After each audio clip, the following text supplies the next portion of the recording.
what we're seeing now is Israel recognizing the reality of the future, with young millennials, Gen Z, finding Israel to be more unpopular than ever. Millennials only support Israel by 24%, Gen Z by only 16%, Gen X by what, 38%, and even the boomers who overwhelmingly support Israel.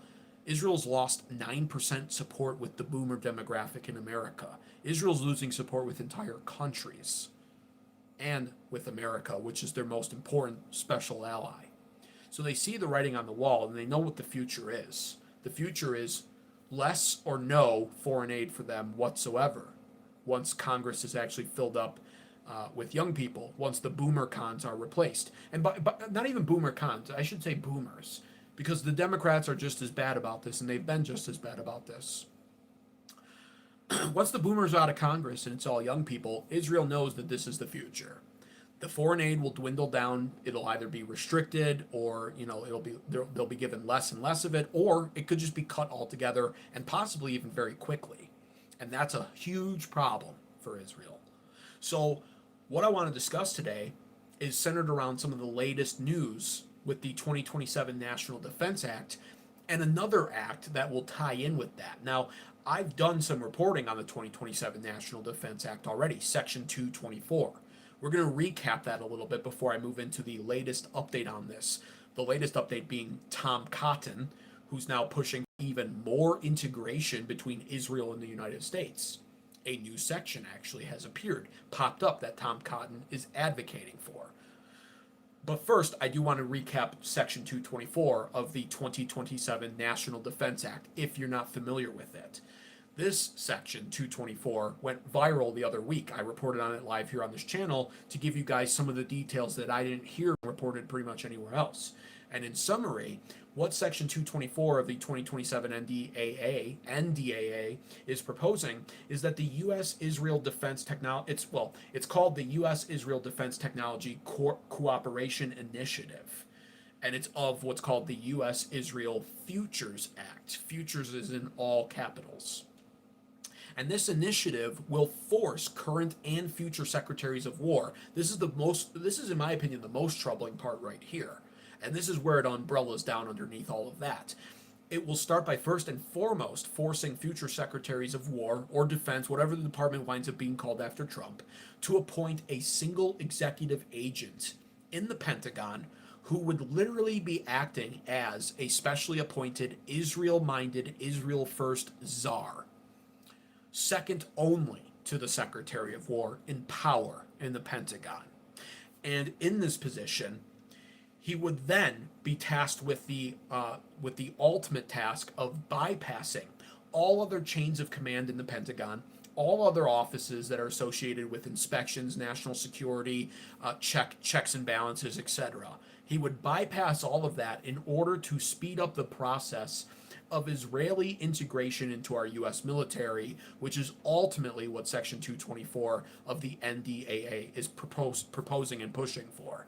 And in that's why the czar would be appointed to fast track this, because again, time is of the essence.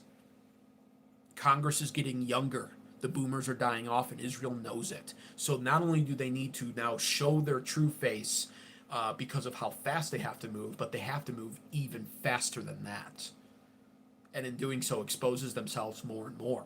And that's what this bill is pushing for. Now, under this Israel First czar, who would oversee the setup of U.S.-based factories that would begin making the Israeli-designed gear that would be integrated into our military technology here in the United States, this czar would also then be tasked with ensuring that the joint ventures and licensing deals centered around the production of all of this are locked into our supply chain permanently.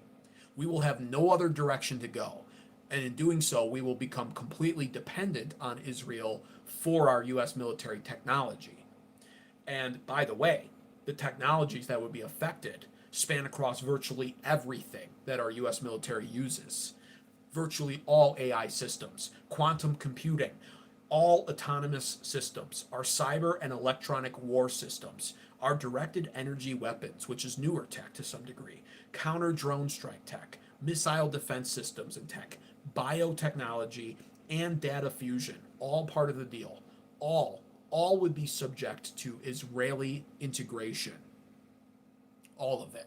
And the appointed Israeli first czar, working directly under the Secretary of Defense or Secretary of War, would be fast tracking this process in every department very quickly. And that's what Section 224 is pushing for. The obvious strategy behind all of this, of course, is to permanently integrate Israel into its host. Some people have compared this to sort of a marriage. I actually think that's being too generous because you can always divorce. Though, of course, I don't even believe in divorce, but just to state facts here, people say it's Israel marrying the whore of Babylon that we are. We are their whore, and they're marrying us. That's how people compare it. Endearingly, I understand where they're coming from, but marriage can end in divorce. This is like the host burying so deep that now you can't just pluck it out. You can't pull out the parasite. Now you have to go through some insane procedural surgery that would last 12 hours, proverbially. All of this is an analogy, of course. And that's what they're doing. The growing fracture between young and old generations with the youth despising Israel is troubling to the Zionist, and the writing's on the wall. It's inevitable.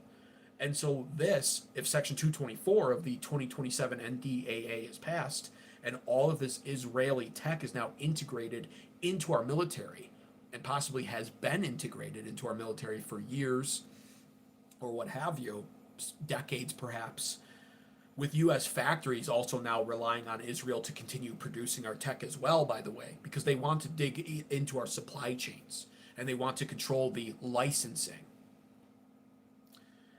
We will no longer be able to just opt out then and divorce Israel and basically say, you know what, no more foreign aid for you. We don't like the way you're acting in Lebanon, Israel. No more foreign aid for you.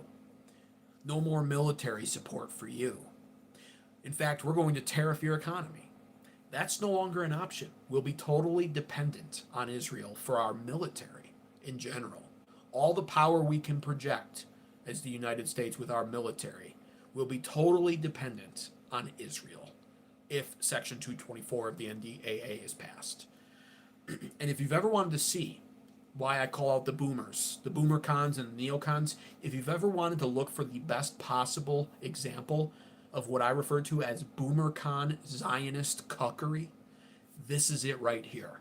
Because this is not only totally unnecessary, we don't need Israel for this at all, but it is complete self-cucking to an inferior, less powerful country that's actually dependent on us. There's no rhyme or reason, and this is a foreign country, mind you, that's not part of NATO, with no real actual official alliance on paper between.